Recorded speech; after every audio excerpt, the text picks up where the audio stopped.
students, started with the first chapter, Introduction to Company Law. In this video, we will study the doctrines of ultravirus, indoor management, and doctrine of constructive notice. Started with the ultravirus. Doctrine of ultravirus. Ultra का मतलब क्या होता है ना, ultra मतलब beyond, और vires, vires meaning power और authority. Ultra vires act are any acts that lie beyond the authority of a company to perform.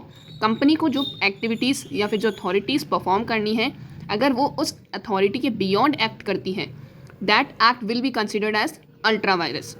Okay, any activity done in contrary to और in excess of the scope of the activity of the companies act, memorandum और association और article of association will be ultra vires. जो scope है companies act में, जो आपको scope दे रखा है, या मेमोरेंडम में आपको जो स्कोप दे रखा है, आपके जो आर्टिकल्स में जो प्रोविजंस है, अगर आप उसके बियॉन्ड जाके, उस आपके पास वो अथॉरिटी नहीं है बट आप उसके बियॉन्ड, उस अथॉरिटी के बियॉन्ड जाकर अगर आप एक्ट करते हैं, तो that act will be considered as ultra vires. Ultra vires activities can be divided into the following 3 divisions. First, ultra vires the companies act. Memorandum of association का अल्ट्रावायरस क्या है, या फिर आर्टिकल्स ऑफ एसोसिएशन का अल्ट्रावायरस क्या है.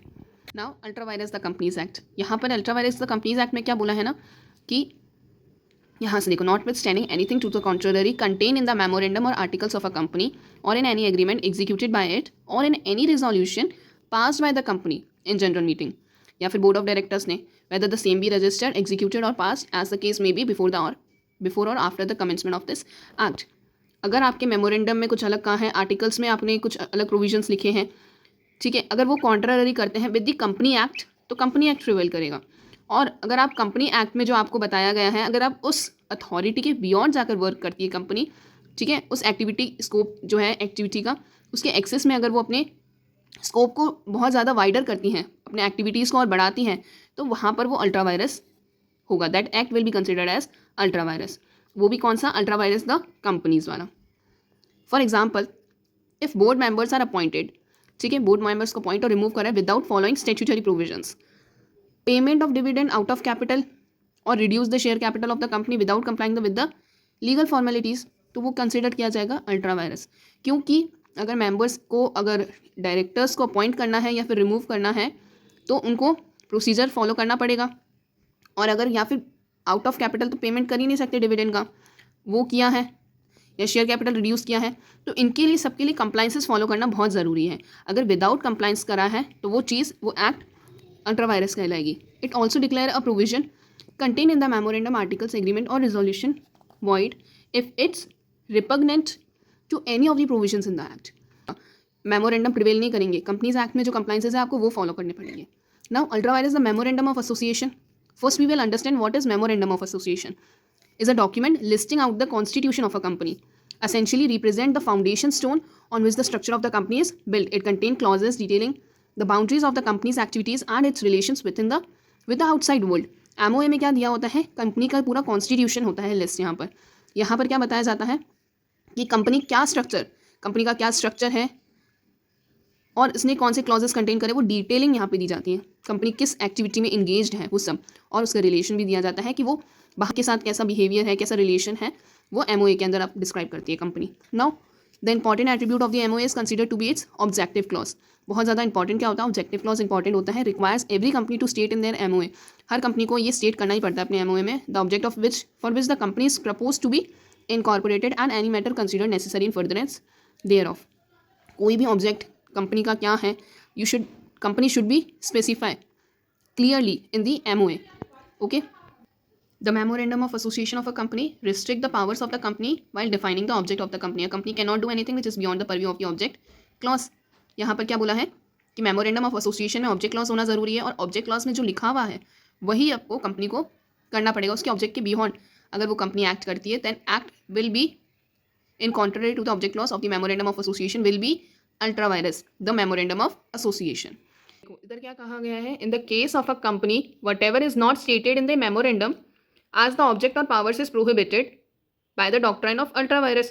अगर कंपनी के मेमोरेंडम में ऑब्जेक्ट क्लॉज के अंदर स्टेटेड नहीं है और पावर्स भी प्रोहिबिटेड है कि कंपनी ये पावर्स के बियॉन्ड एक्सरसाइज नहीं कर सकती, बट अगर फिर भी उसने वो एक्ट किया है, then that act will be considered as the ultra vires. और उसका रिजल्ट क्या होगा ना, वो अल्ट्रा वायरस जो भी एक्ट है उसे वॉइड डिक्लेयर कर देंगे और does not bind the company, company पर बाइंडेड नहीं होगा।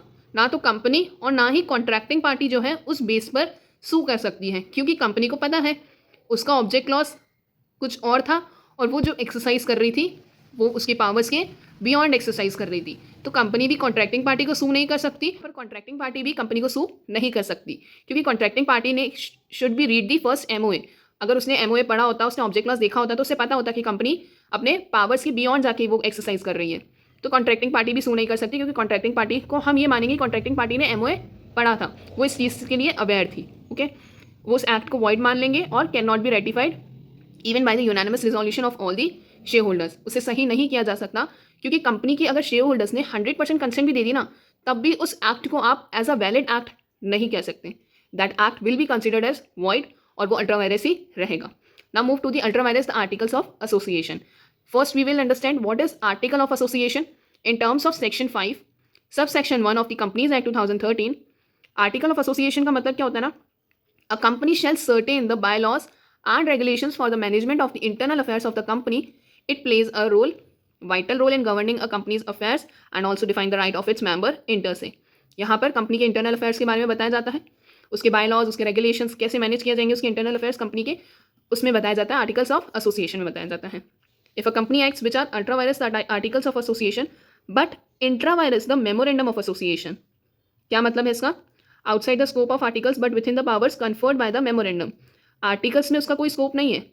आर्टिकल्स के लिए तो वो अगर कोई एक्ट कर रहा है तो वो अल्ट्रा वायरस है आर्टिकल्स ऑफ एसोसिएशन के लिए, बट वो इंट्रा वायरस है एमओए के लिए, यानी कि उसके लिए पावर्स उसको दी हुई है एमओए के अंदर, तो भी उसे अल्ट्रा वायरस ही कंसिडर करेंगे। उसे क्या कंसिडर करेंगे? Ultra vires the articles of association consider करेंगे। That is payment of interest किया है on advance call at a rate higher than allowed by articles. Higher rate पे उन्होंने कॉल किया, एडवांस कॉल किया, पेमेंट ऑफ इंटरेस्ट किया on advance call.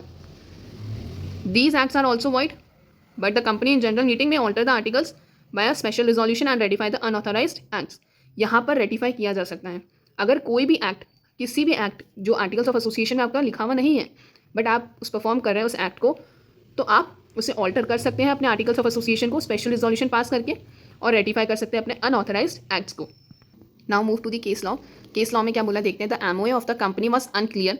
Company के MOA में क्लियरली स्पेसिफाई नहीं है as to the classes of shares to be issued by it, कितने क्लासेस ऑफ शेयर या कौन से क्लासेस ऑफ शेयर्स इशू करने हैं।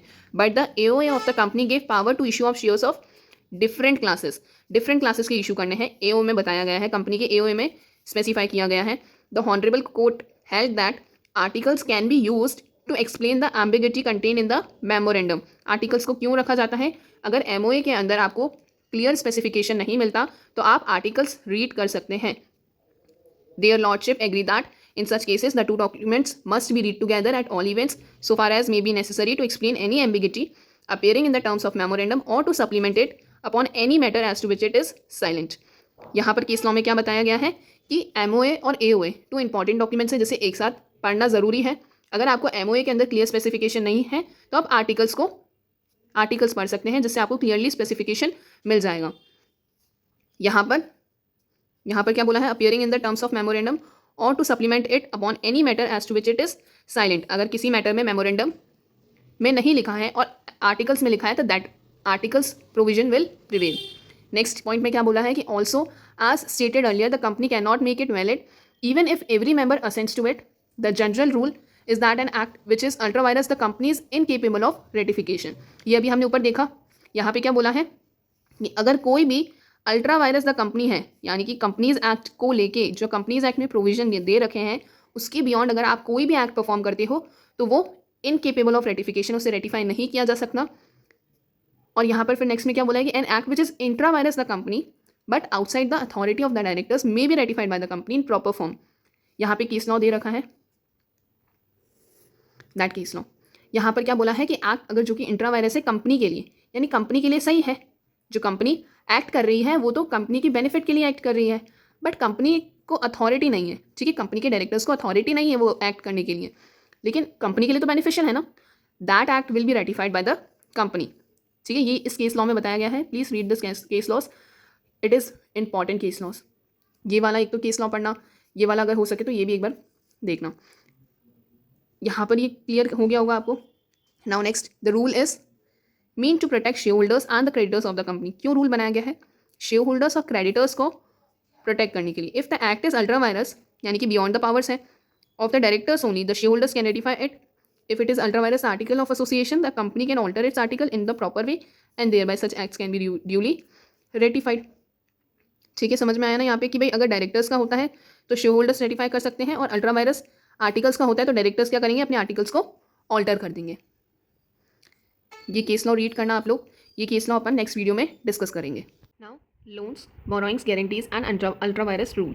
यहाँ पर क्या बोला है? Whether a transaction is ultra vires the company can be decided on the basis of the following. If a transaction entered into a by company falls within the object, it is not ultra vires and hence not void. अगर transaction company enter हो रही है उस transaction में with in the object है तो वो ultra virus नहीं है और उसे वॉइड भी कंसीडर नहीं करा जाएगा। अगर वो ट्रांजैक्शन जो है आउटसाइड द कैपेसिटी है यानी कि उसके ऑब्जेक्ट क्लॉज में, कंपनी के ऑब्जेक्ट क्लॉज में नहीं लिखा हुआ है तो वो अल्ट्रा वायरस होगा। और अगर वो जो ट्रांजैक्शन है इज़ एन एक्सेस और abuse of the companies power, company जो है अपने पावर से बियॉन्ड जाके अगर अपनी पावर्स एक्सरसाइज करती हैं, इट इज़ अल्ट्रा वायरस। और वो जो ट्रांजैक्शन है will be set aside by the shareholders or even ratification by the shareholders would not validate the acts done beyond the authority of the company itself। यहाँ पर ना तो company ना तो शेयर होल्डर्स उस ट्रांजैक्शन को या फिर उस एक्ट को रेटिफाई नहीं कर सकते। नाउ इम्प्लाइड पावर्स में क्या दिया हुआ है? The powers exercisable by a company are to be confined to the objects specified in the MOA. While the objects are to be specified, the powers exercisable in respect of them may be expressed, implied and need not to be specified। यहाँ पर क्या बोला गया है? Implied powers के अंदर बताया गया है कि कुछ पावर्स जो होती हैं कंपनी को ज़रूरी नहीं है मेमोरेंडम के अंदर स्पेसिफाइड करना। कुछ पावर्स ऐसी होती है जो कि इम्प्लाइड होती हैं, यानी कि company without specifying in the MOA वो उस पावर्स को एक्सरसाइज कर सकती हैं। जैसे कैसी पावर्स हैं? Power to appoint and act through agents, वो एजेंट्स की तरह एक्ट कर सकती हैं एज एन एजेंट अगर वो ट्रेडिंग कंपनी है तो। या फिर power to borrow and give security for the purpose of its business कर सकती हैं, and also a power to sell. Such powers are incidental and can be inferred from the powers express in the MOA। अगर ये MOA के अंदर specified नहीं है तब भी कंपनी जो है इस पावर्स को एक्सरसाइज कर सकती हैं। अब पावर जो कि इम्प्लाइड नहीं है यानी कि कंपनी को अपने MOA के अंदर उसे एक्सप्रेस करना पड़ेगा, उसे स्पेसिफाई करना पड़ेगा अपने ऑब्जेक्ट क्लॉज के अंदर। कौन सा बिजनेस एक्वायर कर रही है? Similar to the company's own business. Now second one is entering into an agreement with other person. किसी पर्सन के साथ अगर एग्रीमेंट में जा रही है तो उसे भी स्पेसिफाई करना पड़ेगा। बिजनेस अगर पार्टनरशिप में कर रही है तो पार्टनर्स कौन है, कितना शेयर प्रॉफिट है वो सब, और जॉइंट वेंचर कर रही है या फिर अदर अरेंजमेंट्स कर रही है तो वो सब स्पेसिफाई करना पड़ेगा। Very clear powers are necessarily to justify such transactions. ये ट्रांजैक्शंस भी क्लियर करने पड़ेंगे। Taking shares in other companies having similar object. अगर कंपनी जो है शेयर्स ले रही है in other companies having similar object, companies क्या कर रही है? सिमिलर ऑब्जेक्ट वाली दूसरी कंपनी के अंदर शेयर्स ले रही है तो भी वो उसको स्पेसिफाई करना पड़ेगा। फोर्थ वन इज, इसमें क्या बोला है कि कंपनी जो है taking shares of other companies where such investment authorises the doing indirectly that which will not be intra vires if done directly. यहाँ पर क्या बोला है कि जो कंपनीज हैं अगर वो इन्वेस्ट करती हैं, इनडायरेक्ट इन्वेस्टमेंट अलाउड होता है कंपनीज को, बट डायरेक्ट इन्वेस्टमेंट अलाउड नहीं होता। अगर कंपनी इनडायरेक्ट इन्वेस्टमेंट करती है with in the specified limit तो वो उसे हम इंट्रा वायरस कहेंगे, ठीक है। बट अगर company that which will not be intra vires if done directly, अगर वो डायरेक्ट इन्वेस्टमेंट करती है तो उसे अल्ट्रा वायरस कहेंगे। यानी कि यहाँ पे क्या लिखा हुआ है? नॉट बी इंट्रा वायरस, यानी वो चीज़ क्या होगी? अल्ट्रा वायरस होगी। अगर कंपनी डायरेक्ट इन्वेस्टमेंट करती है एक दूसरी कंपनी के अंदर जो कि अलाउड नहीं है तो वो अल्ट्रा वायरस होगा। अगर इनडायरेक्ट इन्वेस्टमेंट करती है that will be considered valid और वो अल्ट्रा वायरस नहीं होगा। फिफ्थ, प्रमोटिंग अदर कंपनीज और हेल्पिंग दैम फाइनेंशियली कर सकती हैं स्पेसिफाई करके।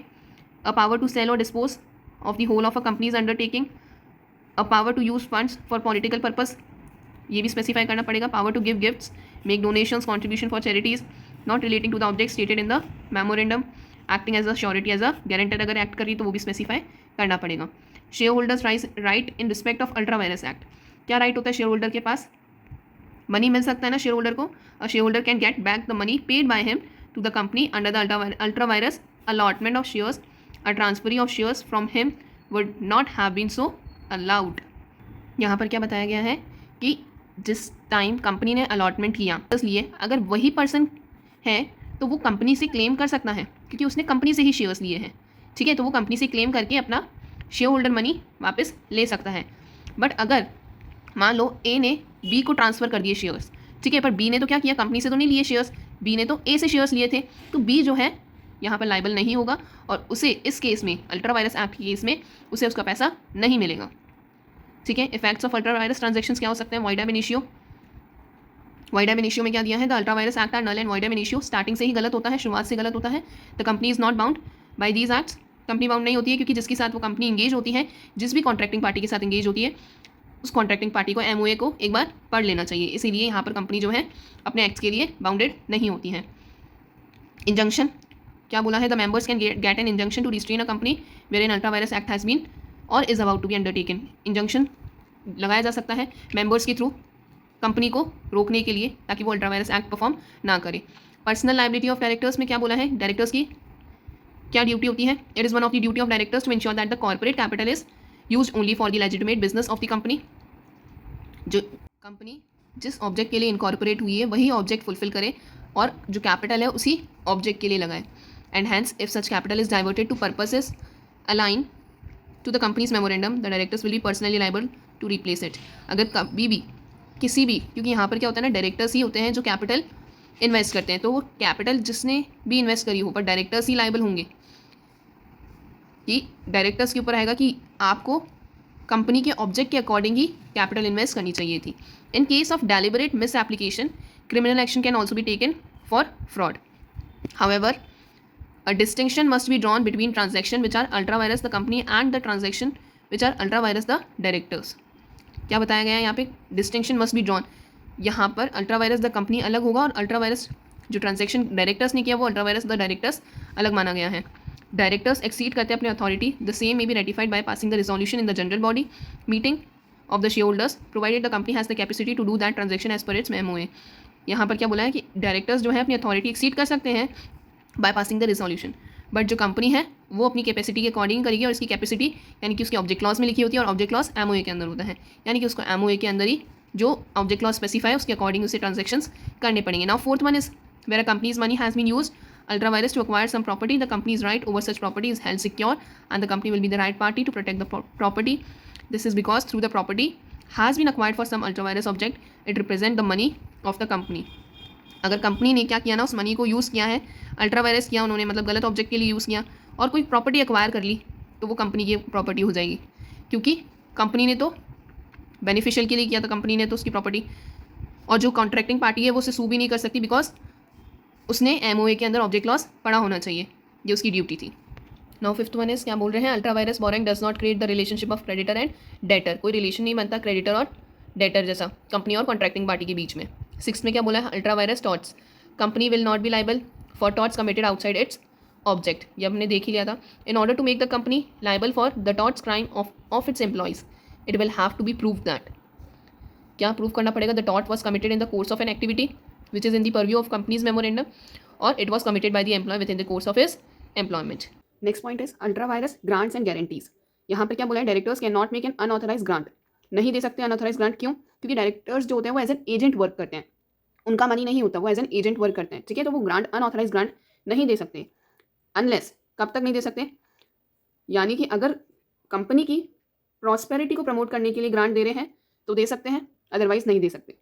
और या फिर ग्रांट इंसिडेंटल है कि ऑब्जेक्ट कैरी आउट करना है मुझे कंपनी का, तो डायरेक्टर्स जो हैं ग्रांट दे सकते हैं। सेकेंड पैरा में क्या बोला है? A guarantee for the payment of dividend which enables the guarantee to bring an action against the company for reimbursement even when there are no profits. Directors ने बोला कि अगर प्रॉफिट नहीं हुआ तब भी डिविडेंड का पेमेंट हम करेंगे, that provision will be considered ultra vires, and ये जो प्रोविजन होगा उसे वॉइड डिक्लेयर कर देंगे, क्योंकि यहाँ पे क्या बताया गया है कि अनऑथराइज ग्रांट डायरेक्टर्स नहीं दे सकते।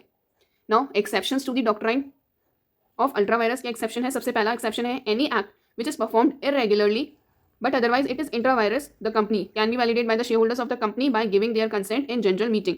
यहाँ पर बोला है कि इरेगुलरली परफॉर्मेंस तो है एक्ट का, बट वो जो एक्ट है वो कंपनी के लिए इंट्रा वायरस है, बेनिफिशियल है, तो वो वैलिडेट कर सकते हैं शेयर होल्डर्स अपनी कंसेंट देके, यानी कि रिजोल्यूशन पास करके। Second exception, if any act is deemed to be within the authority of the company by the Companies Act 2013, then they will not be considered as ultra virus even if they are not expressly stated in the MOA। MOA के अंदर stated नहीं है, but Companies Act के अंदर provision है कि directors ऐसा such act perform कर सकते हैं, तब भी वो उस एक्ट को अल्ट्रा वायरस हम कंसिडर नहीं करेंगे। Third exception, Any incidental or consequential effect of the Ultra Virus Act will not be invalid unless the Companies Act 2013 expressly prohibits such act.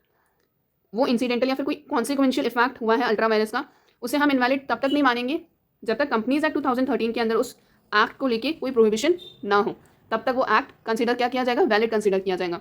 Now fourth exception is any act which is outside the authority of the directors of the company, यानी कि directors के पास authority नहीं है पर वो क्या है, company के लिए बेनिफिशियल है, इंट्रा वायरस है, तो वो रेटिफाइड किया जा सकता है bye the shareholders of the company.